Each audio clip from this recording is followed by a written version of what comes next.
Welcome to this video, and we're going to be talking about better email marketing. Now, I know that emails are something that's kind of trivial, right? Like when somebody says to you, well, do you know how to send an email properly? You kind of like, duh, yeah, of course I know how to send an email. You pick who you want to send it to, then you type up the email and you click send. Well, there are some ways to do it better, believe it or not, so that the email actually performs better. In internet marketing, obviously, there is what we call a breakpoint chain, and there's a marketing chain basically, and there's a lot of breakpoints in that chain. There's a lot of things that have to happen to get your customer to buy a product. And especially when you're trying to drive the traffic through emails, whether you're sending the emails that contain a link or you're providing emails for your affiliates to send that contain a link, basically the email has to first make it into the inbox and get seen. Then the subject line has to be compelling enough for them to open the email. Then the email copy or the body of it needs to look right and needs to sound right to them or read properly in order for them to click on the link. Then they get to your page. Now they have to be captivated by what they see on top of the page. Then they have to, want to, scroll down and click your buy button. There's a lot of links to this chain to get people to buy from you. And every single one of those links is a potential breakpoint. So you could be doing a whole bunch of them really well, but then the moment that they get to the one link in your chain where you're not doing it well, boom, you just lost that person. So it doesn't matter how good you do everything that leads up to that breakpoint. The fact that you were doing one thing wrong screwed up your entire sales process. Does that make sense? So there is, in fact, ways to send emails that are better, that are going to work better, that are going to get into the inbox better. And I think a lot of people mess this up nowadays because they don't bear in mind all those breakpoints. People are looking at your email on mobile devices now. They're looking at them on their phone. They're looking at them on their iPad, on their tablet, on their PC, on their laptop. There's all different ways that they might be looking at the email. And the email needs to look good. It needs to look legible. It needs to be properly formatted across all of those devices. And I still see people making these big mistakes where they don't consider that. They just think, oh, well, I'm just going to, take this, copy this and paste it here and boom, they're going to get my email and that's that. And if they don't like it, well, too bad. Well, too bad for you because you're not going to make a sale. The majority of people, I think something like 60% or I don't know, don't quote me on that. They're looking at your email and they're looking at their emails through a mobile device, right? So there's a lot of things to consider there. How is your email looking on that mobile device? Is it properly formatted? Okay, are you formatting for mobile? For example, when you type up the email, how many characters are you typing on one line? Are you typing all the way to the end of the page? Because remember, when people are looking at this on their phone, they're usually holding the phone straight up. It's not sideways. So it's not horizontal. It's usually vertical, which means that there's a narrow column that they're reading the text from. And if you're not formatted to be within that narrow column, your email is going to look like crap. There's going to be all kinds of formatting indentations and things like that. This affects the viewer's propensity to continue reading, and it affects the amount of people that'll click. The average person will just, if it doesn't look right to them, it's not appealing, they're just going to delete it. In your mind, you're thinking, yeah, no, they'll just save it till later, and then they'll read it when they get to their computer at home where it's going to look beautiful. Wrong. Thanks for playing. You just lost a sale. I got that sale because I was formatting properly. So these are simple things to do, by the way. I'm not talking about you need all kinds of special software and things to make this work. No. Just, generally speaking, when you're using Aweber, for example, as your autoresponder to bulk email people, I like to keep my sentences no further than 40 characters when I'm using the default font size. Okay? Obviously, this will change. If you're using a really large font, the character count comes down. If you're using a really small font, which you shouldn't because now it becomes hard to see, the character font will go up. The character count will go up. Right? So the important thing to consider is that in this narrow column of the mobile device that they're using, typically a phone, it's going to be compressed, right? So you don't want to be typing email. And I see this so often where people just, they're typing and they're typing and they're typing and they're typing and like their email just goes all the way. I get like to the first 3 or 4 words and I'm like, oh, come on, this guy's an idiot. If you don't know how to format an email properly, what on God's green earth makes you think that I'm going to take, marketing advice from you? You don't know how to send an email. Always remember to use the correct variables. Now, depending on what autoresponder you're using, these variables will differ. Right?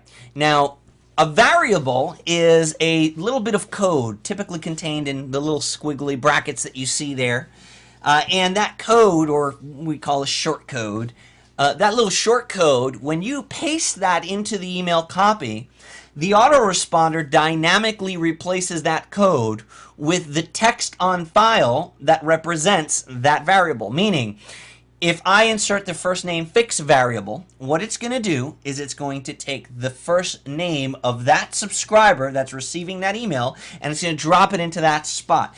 The underscore fix does a couple of things. Primarily, it fixes capitalization issues. Sometimes when people opt into your web form, they might type in all caps, they might type in, well, the underscore fix addresses that so that when your email gets received, they're not seeing dear and then, in the proper formatting with just a capital D and then EAR, and then the actual name is all screwed up or capitalized and not looking properly. That's what the underscore fix, at the end of the first name variable does, okay? At least in Aweber.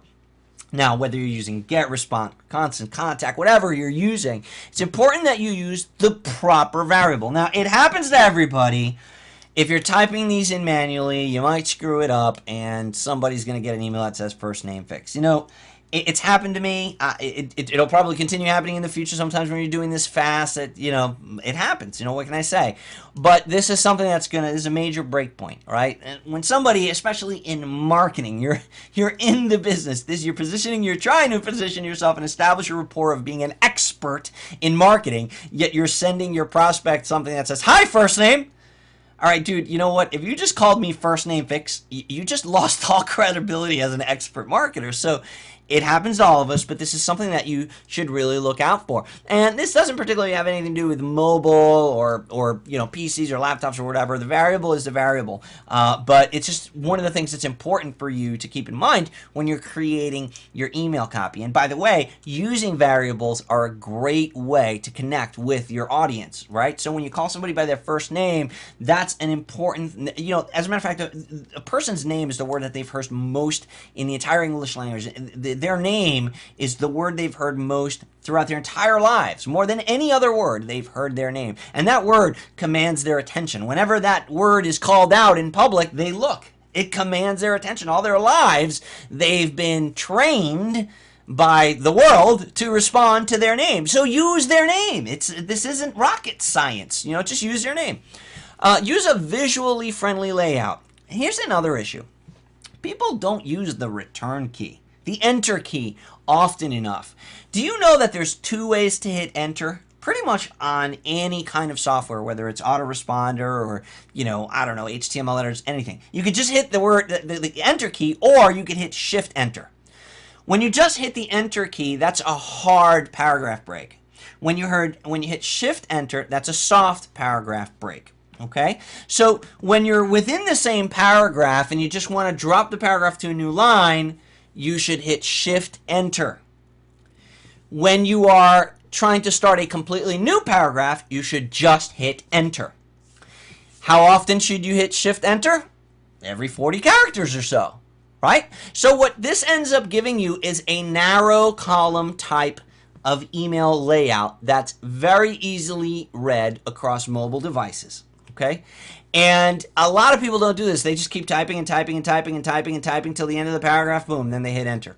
Then they keep typing and typing and typing and typing, and then what you end up with is a whole bunch of text in this WYSIWYG that you call it as an email, and then people get it, and it's just like, oh my god, it's just, ugh. Remember, people don't tend to set aside time in their plans for the day for checking email. It just doesn't happen. So they're usually checking their emails in a hurry. They're in the process of getting through a series of emails. They got to get to the email after yours. If yours in any way is tedious or sore on the eyes or whatever, they're just going to move on, man. They're going to delete it. They're not going to bother. And all of these things are breakpoints. They affect whether or not your email is going to be effective at getting the person over to the sales page that you're trying to send them to, whether an affiliate product or your own product. Here's another thing. How do you get people to click on a link? Well, you should be using anchor text. Don't use ugly affiliate links inside of your... Don't do that. Use anchor text. And here's a little secret. Use your subject line as your anchor text. It increases the click-through rate. So, if your subject line, for example, is awesome new product just released today, then somewhere in your email you should have that same text. Awesome new product just released today, only that text should be clickable. When the anchor text for the link matches the subject line, your click-through rate goes up. We've tested this, it works. Here's another thing that you should test. You should test what tends to work best for your list. Long copy, where you're telling a long story in the email.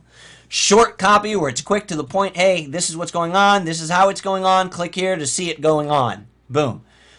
Or moderate copy, where you're kind of telling a little story, maybe quick, a few paragraphs. You know, there's long, there's short, there's moderate copy. Now, some people say, hey, you should mail short email copy earlier in the day because people are checking their emails at work. They don't have time to go through things. If you're going to send longer copy, send it at evenings and weekends. If you're just going to send moderate copy, send that around rush hour. You know, these are the kind of things that, like, mentality that goes into it. If you ask 10 different email marketers or affiliate marketers or just marketers in general, their opinion on this, you're going to get 10 different opinions, right? The right answer for you as to how long should my email be is going to depend on your own test. Now, my personal test, what I found is that when I'm promoting a product, I usually promote a product for a few days, right? And on my first day of promoting a product, I like to send a short, quick little email. Hey guys, this just released. I would love for you to go check it out. Click this link below and see what I'm talking about. Boom. So that is going to get people there right away. Now, on the second day, I'll send a little bit longer of an email. Hey, man, not sure if you saw the thing that I sent yesterday, but the reason it's awesome and that a lot of people are clicking on it is because this, that, the other thing. Here's what a lot of people found. It's moving, it's grooving, it's awesome. You should check it out. Boom. All right, so a little bit, more moderate copy. And then towards the end of the campaign, I'll actually start getting short again. So in the beginning of the campaign when I'm promoting, so let's say that I was going to send 5 emails. My first email would be a short email. My second email on day 2 would be a little bit longer, so like a moderate copy. My third email, the one right in the middle of the campaign, is the longest one of all. Then I go back down to a moderately sized email, and then the last email of the campaign is going to be short. So short, moderate, long, moderate, short. Okay? And that's the way that I have found to get the highest amount of click-throughs over time and the highest conversion rate of my emails. Okay, so what I wanted to talk to you about now is subject lines. Subject lines are really, really important, okay? Now, getting to the email inbox is equally as important because before they even read your subject line or even see it, you have to make sure that you got into the inbox. And there's a lot of ways to do that, getting people to whitelist your email and not using spammy content, spammy words, running your content through, your spam assassin score, checking your spam assassin score, making sure that you're not using certain words that are going to trigger the spam filter. So those things are all important. But we're not talking about that in this video. What I want to talk about in this video is subject lines. And one of my friends, a really good friend of mine named Kenster, recently shared some cool subject lines. As a matter of fact, here are the subject line styles.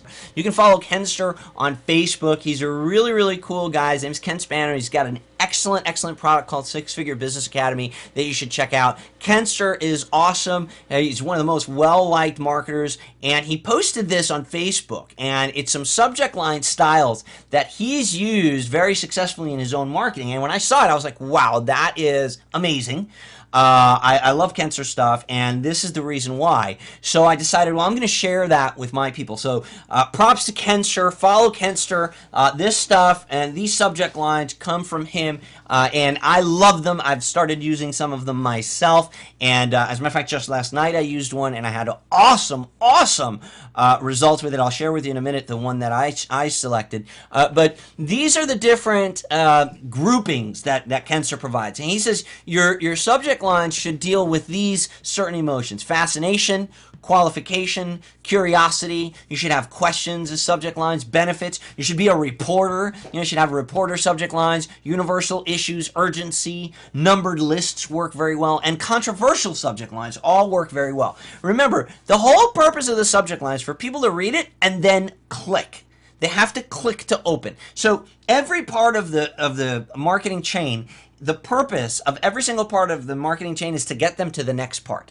That is the purpose of every part. So the purpose of the subject line is to get them to the email copy. The purpose of the email copy is to get them to the sales page. The purpose of the sales page is to get them to the order page, etc. So this is the subject line section, and the purpose of these subject lines is to get people to open it. Okay, so let's go take a look at some of these subject lines here so that your wheels can get turning. And again, they don't have to be exactly like this. As a matter of fact, derivatives of these subject lines. You should use these as a way to come up with ideas for your own subject lines. But let's look at the fascination ones first, okay? So here's an example. I sold 5,000 units in 48 hours. Here's how, ... Now, you'll notice that a lot of these email subject lines end with a ... or a dash or some sense of suspense, right? So the reason for that is you want people to long for the second half of that statement. So when they're reading the email subject line, they should be left in suspense a little bit, right? So they're like, hey, I found a great way to do XYZ. And ... And then it's like, oh, well, what do you mean? And then now they have to click and open the email to find out. So these sorts of formats turn to work well. The major mistake that's crippling your sales figures ... Well, these are fascinating emails because making like, huh? Wow. Like there's a major mistake? This program could change internet marketing forever. It could? Wow, that's fascinating. Find these hidden gems before anyone else does. Wow. Panda updates. Too much competition. No list. So what? How to build a list of 50,000 in the next 60 days. Wow, I can have 50,000 people on my list. A simple trick to boost your conversions with no extra work. Again, something that gives you that wow factor, that fascination factor. A fantastic way to turn $10,000 into $10,000. I'm sorry. A fantastic way to turn $10. Tongue twister. A fantastic way to turn $10 into $10,000. Oh, look, Google's done it again. This means trouble. So you see how it's kind of leaving people hanging on the subject line? It's like, this means trouble. What means trouble? Wait a minute. Let me click here. This is fascinating. 15,000 clicks in 12 hours. You've got to see this, right? So again, fascination and suspense. Let's go to the next group, qualification. Now, these sorts of emails get a much more targeted group or a much more targeted audience to open, right? So you might not have as high of an actual open rate, but your click-through rate is going to be sky high because you're qualifying. You're weeding out the people that the email copy is not going to apply to. Niche markets for marketers who travel, for example. Okay, so if I'm not a marketer that travels, I won't even open that. But that's fine because maybe the product that you're promoting is only going to appeal to those sorts of people. If you know how to ... Okay, so obviously qualifying somebody would, if you know how to, and then you would insert the topic you're talking about. Don't read this email unless, and obviously insert the thing you're talking about. If you're only interested in making money, ignore this. Wow. That's an interesting one. So whenever you tell someone to ignore something, they're going to look into it, right? So it's just kind of human nature. Message open to the first 63 people. That is big.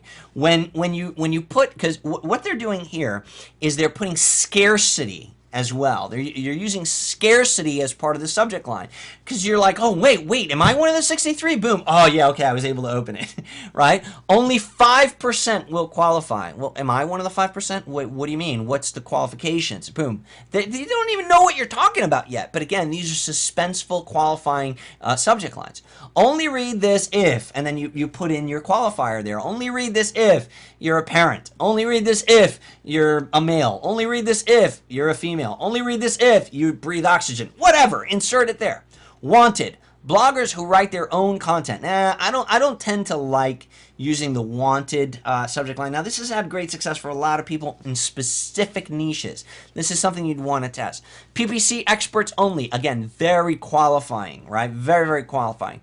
This will only apply to the top 5%. Well, I'm in the top 5%. So again, this is going to cause a specific type of audience to take action and thereby expose your actual body, the body of the email is what I'm talking about, to the specific eyeballs that you want looking at it. Curiosity, this is the other group. Do you actually hate me? Now this is awesome. That kind of a subject line is going to do two things. Number one, it's going to get a huge amount of opens. The other thing it's going to get you is probably a whole bunch of replies. Okay, so, but again, this is inciting action. It's getting people to interact with you, which is a good thing always. I'm about to burst into tears. About what? Makes you curious. That's it. I'm through. Why? Wow, I love this thing so much. What thing? Again, curiosity. Anytime you write a subject line that's triggering curiosity is going to give them a reason, and a compelling reason nonetheless, to open the email. This thing is going to change my entire business. What? My most embarrassing moment. Ooh, what was that? So you see the feelings that you're triggering in people, the hot spots that you're triggering? I made this for you. Oh, you did? What? What'd you make for me? I owe you an apology. Damn right you do. About what? And then they're going to open it, right? My secret weapon. Ooh, I knew it. You were hiding something. What is it? And then they're going to open it. Curiosity. Things my 10-year-old taught me about selling. Huh. That's probably going to be a good one. I've never used it, but I might. Okay, questions. Now, open-ended questions are something that I teach to stay away from. However, in many cases, asking a question that is a yes answer, or that's just like stupidly simple that the reader is definitely going to know the answer to, or that rather, hold on, not that they're going to know the answer to, but rather that they're going to have a reply for. If you ask a question that they're going to have a reply for, it will work very well to get them to open the email. So, for example, a subject line like, but isn't that black hat? Isn't what black hat? They're going to click on it to find out. Is SEO obsolete? I don't know. Is it? So is SEO, that's kind of borderline controversial as well. Are you prepared for the next panda? Oh, what the hell is a panda? Whether I'm prepared or not, I'm going to click this because I want to find out what he's talking about.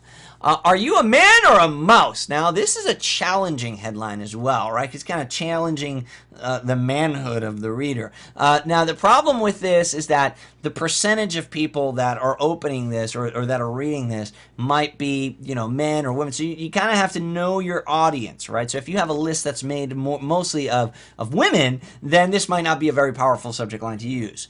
Why haven't you made six figures yet? Well, who the hell knows? I don't know. If I knew, I don't know. You know what I mean? They might open that up because of that. Have you taken advantage of this yet?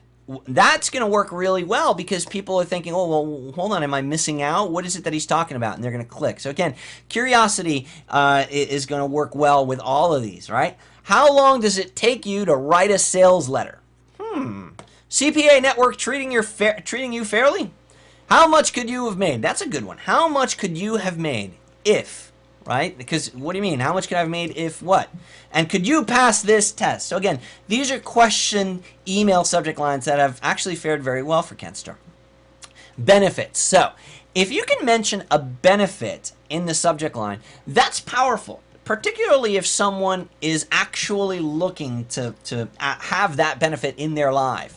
So if you're addressing a benefit or a solution, if you're putting in front of them a benefit of a solution that they crave, then you're going to get a high open rate on that email. Solve your SEO problem in the next 2 hours. So they're putting urgency in there. They're actually talking about SEO. So again, very, very tailored for that particular audience. So if you're not into SEO or if you don't want to know anything, you just skip over this. But if you are and you're promoting an SEO product, this is going to put the right eyeballs on that link. How to add 100 pages to your blog by next week. Well, I don't know. That sounds complicated. I don't think that would be for me. But for someone that's a blogger, that might be a very important thing. Program yourself to double your productivity. These are great subject lines because who doesn't want to be more productive? This is not niche dependent. This is not industry dependent. This is not, person. As a matter of fact, productivity is something that applies to anyone in any niche, of any gender, of any age, right? People want to be more productive, right? You want to produce more. You want to make more with what you have. So that is a very powerful one. Program yourself to double your productivity. Or how about something that says double your productivity using this, right? How to use PPC to boost sales without losing your shirt. How to keep site visitors on your blog for 5 minutes plus. Now, if anybody knows about bounce rates and site time, you know that 5 minutes is quite a bit of time, average time on site, so time on site is usually, in the seconds, let alone 5 minutes. Ask me anything about improving your business. Well, that's another one that's going to get you a lot of replies. Creating a top-selling WSO is easier than you thought. So if you're trying to reach the WSO market, again, that's a benefit for someone. Oh, wow, so it's easy. Yes, I've been trying to figure out a way to do that. These are the secrets only six-figure marketers seem to know. Now that's a benefit. I'm gonna be able to have six-figure secret. This affiliate marketing expert reveals all his secrets. How to impress your clients for $10. Now that's really cool, right? I would love to know how to impress my clients for $10. Let's move on to the reporter ones. Okay, so this is like you're announcing some news, something like important that just happened, or that you're just reporting something.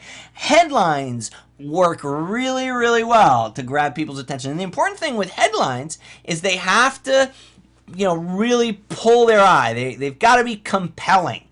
So there's, you got to hit on the person's hot spot. You got to hit their curiosity, and you've got to make them want to open it. And the headline has to have shock value, right? So the reporter headlines, the reporter subject lines are really like newspaper headlines, the way that I see them. So imagine a subject line that says, "Big lies IM gurus are still telling." Oh my God, the humanity. What are they still telling me? And then they're going to click to see what you're talking about. The internet marketing fiasco. Now that is the subject line that I just recently used. I actually used the affiliate marketing fiasco. Huge open rate and huge click-through rate, worked amazing for me. So there you go, little secret. I just used that, and I got it from Kenster. Thanks, Ken.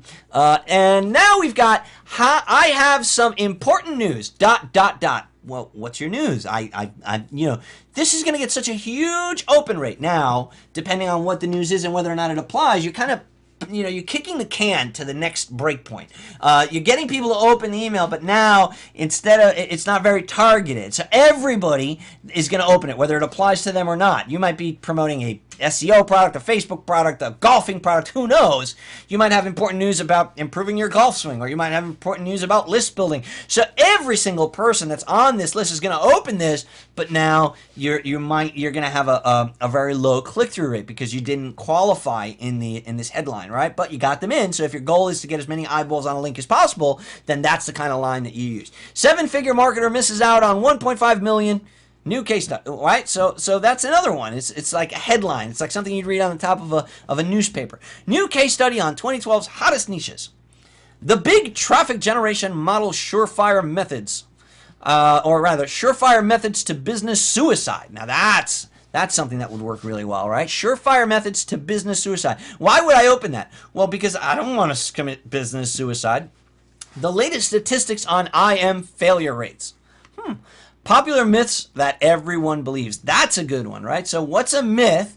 And what myths are you talking about that are popular? And is that something that I believe, right? So again, you're piquing my curiosity. I'm gonna go in there and put it in. A ClickBank Pro finally speaks. So this one kind of insinuates the fact that no ClickBank professional has ever spoken before, right? But again, these pull on the right emotions, and they're gonna get people to open up. Universal issues, things that kind of appeal to the majority of your readers. Still not making 1,000 plus sales? We'll show you how. Not getting enough traffic? What's enough traffic? Have you ever met anyone that said, no, I've got enough traffic, couldn't use any more, no, thank you. Of course, everybody, these are yes questions. The secret to high conversions. Well, why would I not want to know that? No, I want to keep my conversions right where they are. Wondering when you'll replace your job income? Okay. Had enough of false promises? Yes. Who hasn't had enough? Who on God's green earth would say to you, no, I really want to be lied to some more.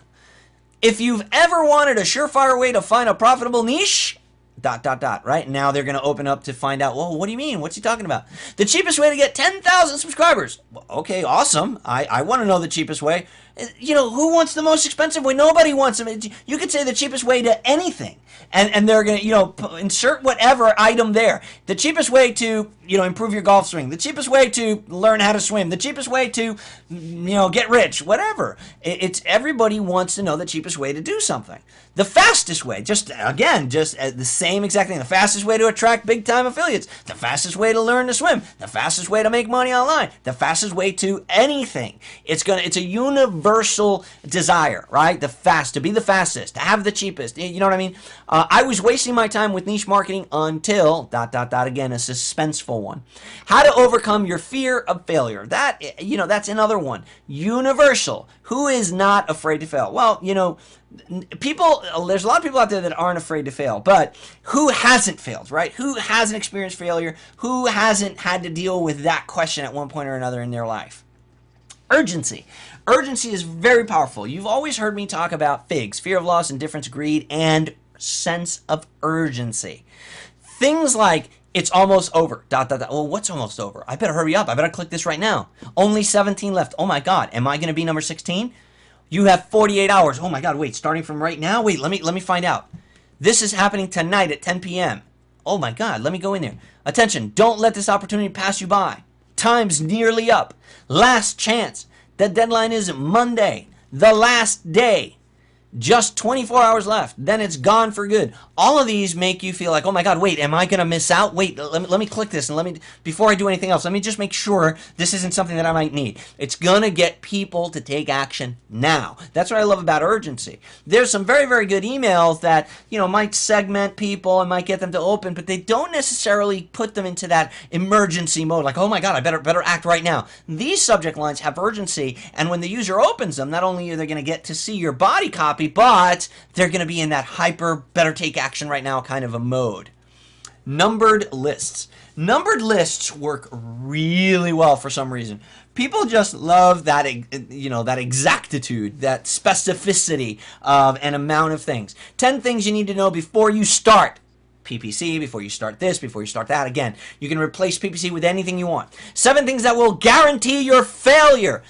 You know, that's powerful. You know, sometimes guaranteeing failure is even more powerful than guaranteeing success, right? Because people tend to take a successive guarantee as a false promise. But a guarantee of failure, you know, that's something that they're much more used to experiencing. They're much more used to experiencing failure than they are success. So, in their minds anyway. So, if you use that as a subject line, you're really going to compel people to, okay, well, wait a second, hold on, let me see why. What are these 7 things? 6 ways to generate a passive income. And again, the number can change and the item can change. What we're talking about, 6 ways, 6 steps, 15 big mistake, whatever. The number can change and the topic can change, but it's the numbered list that's important. For example, 3 things you should never, and then blank, outsource. You should never do yourself. You should never, buy. You should never sell. 3 things you should never, and replace that word. 9 reasons to forget about SEO for traffic, or 9 reasons to forget about, again, insert whatever you want there. 5 warning signs that a niche is in trouble, a niche isn't worth the money, a product is good, a product isn't good, warning signs. So again, people are like, oh, wait, I better look at this. The 2 most essential resources you need to profit online. Again, very important for people that are trying to make money online. They're going to get opened. Controversial. Look, if you've learned anything from Miley Cyrus, that is that controversy, and sex sells, right? But controversy is really important in today's news and today and in any days. When you create controversy, when you create that kind of an air around your subject line, people are going to be like, "Oh, wait, let me look into this because I need to know what side of the line I'm going to stand on with regard to this controversy." Be very careful when listening to this guy. Well, what do you mean, what guy? That guy, is that somebody that I already listened to? Do I agree with this? Is he talking bad about somebody I like, or is he talking good about somebody I don't like? Well, let me open this email. And again, you got them to look at your body copy. PPC stands for piss poor conversions. Now, the dash in the word piss obviously is what he's implying. So a lot of people do this sometimes, and you got to be careful because sometimes doing this to words can trigger the spam assassin filter, and it can actually push your email out of the inbox and into the spam folder. So be careful about using things like that, but they work very, very well. I made a mistake. Well, what do you mean you made a mistake? This might get you in trouble, but it works. So there you got the a little bit of a mischievous angle. Why I'll never use ClickBank again. Okay, so again, controversy. People are going to click this just to kind of be in it. And controversy gets people to look. People love to see what's going on. This is why tabloids sell, right? The worst piece of advice I was ever given by a millionaire. Why they want you to fail. A blog post that'll make your blood boil.